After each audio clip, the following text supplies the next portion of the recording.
अस्सलाम वालेकुम व्यूअर्स। आप देख रहे हैं मेरा official YouTube channel physics with Mudassir Minhas और मैं मुदस्सिर मिन्हास।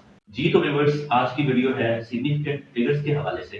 जैसे कि हमने लास्ट वीडियो में देखा था कि सिग्निफिकेंट फिगर्स को लीस्ट काउंट के साथ कंपेयर करके किस तरह से डाउटफुल डिजिट्स और करेक्टली नोन डिजिट्स देखे जाते हैं और फिर उनको ऐड करके टोटल सिग्निफिकेंट फिगर बनाए जाते हैं। लेकिन इस वीडियो में हम डिस्कस करेंगे कि अगर हमें लीस्ट काउंट मेजरमेंट के साथ ना दी गई हो तो फिर हम सिग्निफिकेंट फिगर्स को कैसे तलाश करते हैं। तो बगैर टाइम वेस्ट किए हम चलते हैं अपनी नेक्स्ट पार्ट की। तो व्यूअर्स, हम देखेंगे कि पिछली वीडियो में हमने देखा था कि सिग्निफिकेंट फिगर की डेफिनेशन कि क्या है और उसके साथ हम लोगों ने एक प्रैक्टिस टेबल बनाया था। ये आपके सामने है कि in any measurements are correctly known digits and first doubtful digit are called significant figures. और ये उसका कंक्लूसिव टेबल था कि हम लीस्ट काउंट की मदद से किस तरह से डाउटफुल डिजिट को तलाश करते हैं।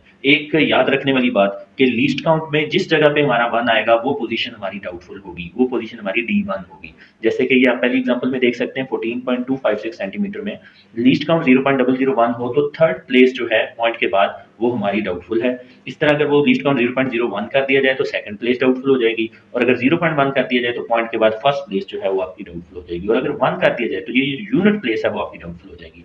और डाउटफुल के लेफ्ट साइड पे सारे करेक्ट डिजिट्स होते हैं और डाउटफुल फर्स्ट डाउटफुल के राइट साइड पे सारे डाउटफुल डिजिट्स होते हैं। तो सिग्निफिकेंट फिगर में हम तमाम करेक्ट डिजिट्स और पहला डाउटफुल डिजिट कैलकुलेट करके सिग्निफिकेंट फिगर्स बनाते हैं। ये हमने लास्ट वीडियो में सीखा था। अब हम चलते हैं उस हिस्से की तरफ कि अगर हमें लीस्ट काउंट ना दिया जाए तो फिर हम लोग उसको किस तरह से फोकस करते हैं। तो इसमें विदाउट लीस्ट काउंट कुछ रूल्स हैं जो कि हमने ज़हन में रखने हैं। उन रूल्स को, और बड़े आसान रूल्स हैं। जैसे कि पहला रूल है जो कि डिबेटेबल भी नहीं है, all non zero digits mean 1 to 9, 1 2 3 4 5 6 7 8 9, these digits are called non zero digits. These are all significant. ये तमाम डिजिट सिग्निफिकेंट होते हैं। जहां भी आपको ये लिखे मिले अंडरस्टूड बात है कि ये सिग्निफिकेंट है। फॉर एग्जांपल 14.35 सेंटीमीटर एक वैल्यू है, इसमें 4 के 4 डिजिट्स जो हैं वो नॉन जीरो हैं, लिहाजा ये 4 के 4 सिग्निफिकेंट फिगर्स हैं। This measurement has 4 significant figure. If zero is present anywhere in this measurement, then we look for the further rules. The debatable thing is zero. तो अगर हम किसी बात पे डिबेट करेंगे तो वो जीरो है और उसकी पोजीशन है। जीरो के लिए एक ही स्टेटमेंट इन्होंने लिखी कि जीरो कैन बी और can not be significant, but we should look the position of zero in a measurement. तो जीरो की जो पोजीशन है वो हम मेजरमेंट में देखेंगे और उसके हिसाब से डिसाइड करेंगे either zero is a significant और नॉन सिग्निफिकेंट। तो व्यूअर्स, जीरो के लिए पहली conditions that is also clear cut. Zero significant है अगर दो सिग्निफिकेंट डिजिट्स के दरमियान में पाया जाता है। जैसे मिसाल के तौर पे 10.203, इसमें दो जीरो आपको नजर आ रहे होंगे, एक 1 और 2 के दरमियान में और एक 2 और 3 के दरमियान में। These both zeros are significant because these lie in between the significant figures. तो लिहाजा इस पूरी वैल्यू के अंदर हमारे पास 5 सिग्निफिकेंट फिगर्स होंगे।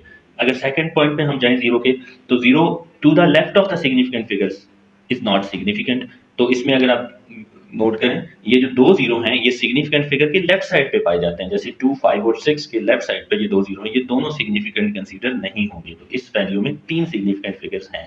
जीरो नेक्स्ट, अगर हम जीरो की कंडीशंस पे जाएं, रूल्स पे जाएं, तो zero to the right of the significant figures after decimal point, इशारिया के बाद आने वाले जीरो अगर राइट साइड पे लिखे हों तो उनको हमने सिग्निफिकेंट लेना है। जैसे कि 1.200 मीटर, इसमें ये जो दो जीरो हैं जो कि पॉइंट के बाद लिखे गए हैं और सिग्निफिकेंट फिगर आपका 2 है उसके बाद राइट साइड में, ये भी सिग्निफिकेंट माने जाएंगे।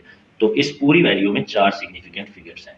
और लास्ट पॉइंट है जो इंपॉर्टेंट पॉइंट्स में से, zero in the power of 10 is not significant. अक्सर औकात हमें नंबर्स लिखे हुए मिलते हैं जो कि साइंटिफिक नोटेशन में होते हैं, उसमें 10 की पावर्स में कुछ जीरो ले लिए जाते हैं, लेकिन वो जीरो सिग्निफिकेंट नहीं होते। जैसे 1.25 मल्टीप्लाई 10 रेज़ टू पावर 8, तो इसमें तकरीबन 5 के बाद 6 जीरो आगे आने हैं, वो सिग्निफिकेंट नहीं है। लिहाजा 1.25 जो है इसमें 3 सिग्निफिकेंट फिगर्स होंगे। इन चारों रूल्स को, जीरो के चारों रूल्स को प्रैक्टिस किया गया है इस प्रैक्टिस टेबल में, और इस प्रैक्टिस टेबल के बाद आपको ये तमाम रूल्स एक साथ ही क्लियर हो जाएंगे।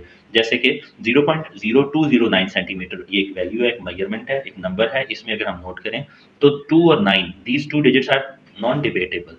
These are significant, but we have 3 zeros. One is before point, other is after point, and other is between the two significant figures, zero. तो अगर हम नोट करें इसमें तो हमारे रूल्स के मुताबिक ये सेंटर वाला जीरो जो है ये सिग्निफिकेंट है, लेकिन जो लेफ्ट साइड पे दो जीरो हैं ये दोनों नॉन सिग्निफिकेंट है। लिहाजा 3 सिग्निफिकेंट फिगर्स हमारे इधर होंगे।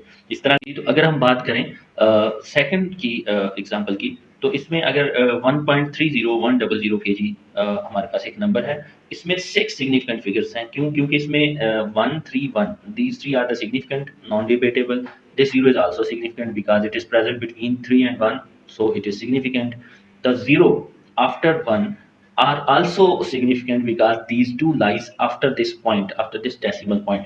इशारिया के बाद आने वाले 0 जो कि राइट साइड पे होते हैं वो सिग्निफिकेंट होते हैं, लिहाजा इसमें टोटल सिग्निफिकेंट की तादाद 1, 2, 3, 4, 5 एंड 6 होगी।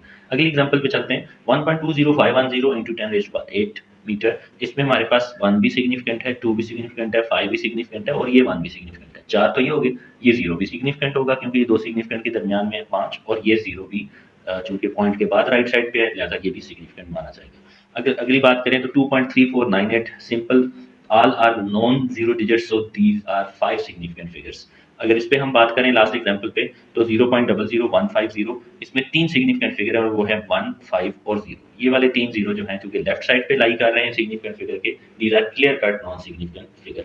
प्रैक्टिस टेबल को समझने के बाद आप इंशाल्लाह कोई भी नंबर दिया जाए आप उसको उसमें से सिग्निफिकेंट फिगर ढूंढने के काबिल हो चुके हैं। अब अगर हम बात करें कि अगर हमारे पास एक चीज मिसिंग थी, लास्ट पॉइंट, कि अगर हमारे पास 0 जो है वो सिग्निफिकेंट फिगर के राइट साइड पे मौजूद हो लेकिन डेसिमल पॉइंट से पहले आ जाए, बिफोर डेसिमल पॉइंट, तो उसके लिए क्या करेंगे? जैसे एग्जांपल है 8000 kg, यहाँ पे हमारा सिग्निफिकेंट फिगर 8 है लेकिन उसके बाद आने वाले 0 का क्या करें? तो इसके लिए हमें लीस्ट काउंट का पता होना जरूरी है, इसके बगैर हम नहीं बता सकते। तो ये मैंने एक लास्ट ईयर जैसे scheme table, digit scheme table last video में दिया था, वैसे ही ये एक मैंने स्कीम टेबल बनाया है, तो इसमें आप नोट करें लीस्ट काउंट चेंज करके दिखाए गए हैं। 1 kg अगर होगा तो देखें यूनिट प्लेस पे 1 है तो आपका डाउटफुल डिजिट पहला ये होगा। अगर 10 kg होगा तो 10 प्लेस पे 1 है तो 10 प्लेस वाला 0 आपका डाउटफुल होगा। और अगर 100 के ऊपर आ जाता है तो ये 100 वाली प्लेस वाला 0 आपका डाउटफुल होगा। और अगर 1000 पे हो जाता है तो 1000 वाली प्लेस का 8 आपका डाउटफुल होगा। और ये जो डाउटफुल है D1 है, D1 के राइट साइड पे D2, D3 होते हैं और लेफ्ट साइड पे C1, C2, C3 होते हैं। ये इनकी स्कीम है। पहले में देखिएगा ये भी आपका करेक्ट है, सेकंड 0 भी आपका करेक्ट है, थर्ड 0 भी आपका करेक्ट है और लास्ट 0 आपका डाउट है। ये डाउटफुल डिजिट है फर्स्ट, तो टोटल सिग्निफिकेंट फिगर हो जाएंगे 4। नेक्स्ट में अगर हम जाते हैं तो हमारा ये भी फर्स्ट वाला C1, दूसरे वाला C2, ये 0 D1 और उसके बाद राइट साइड पे D2, तो लिहाजा यहाँ पे D1 और C1 C2 मिला के 3 सिग्निफिकेंट फिगर होंगे। इस तरह अगर हम तीसरी एग्जांपल पे देखें तो इसमें C1 और D1 मिला के 2 सिग्निफिकेंट फिगर होंगे और लास्ट वन इसमें कोई करेक्ट डिजिट नहीं है, सारे डाउटफुल हैं, तो first doubtful must be consider insignificant, तो इसमें 1 होगी। इस तरह से अगर आप लीस्ट काउंट को बढ़ाते जाते हैं तो आपके सिग्निफिकेंट फिगर भी कम होते जाते हैं। अगर आप लीस्ट काउंट को छोटा करते जाते हैं तो आपके सिग्निफिकेंट फिगर्स बढ़ते जाते हैं। इससे भी आपको आइडिया होता है कि अगर आप एक इंस्ट्रूमेंट कम लीस्ट काउंट वाला यूज करते हैं तो दैट वैल्यू और that measurement will be more reliable. Means vernier caliper से पढ़ी जाने वाली एक वैल्यू आर्म स्केल से पढ़ी जाने वाली वैल्यू से ज़्यादा रिलायबल होती है। Thank you for watching. आज की वीडियो के लिए इतना ही था। उम्मीद करता हूँ कि अब आपको लीस्ट काउंट पूरी तरह से समझ आ चुका होगा। Thank you very much. Education से रिलेटेड लेटेस्ट अपडेट के लिए मेरे चैनल को लाइक करें, सब्सक्राइब करें और शेयर करें।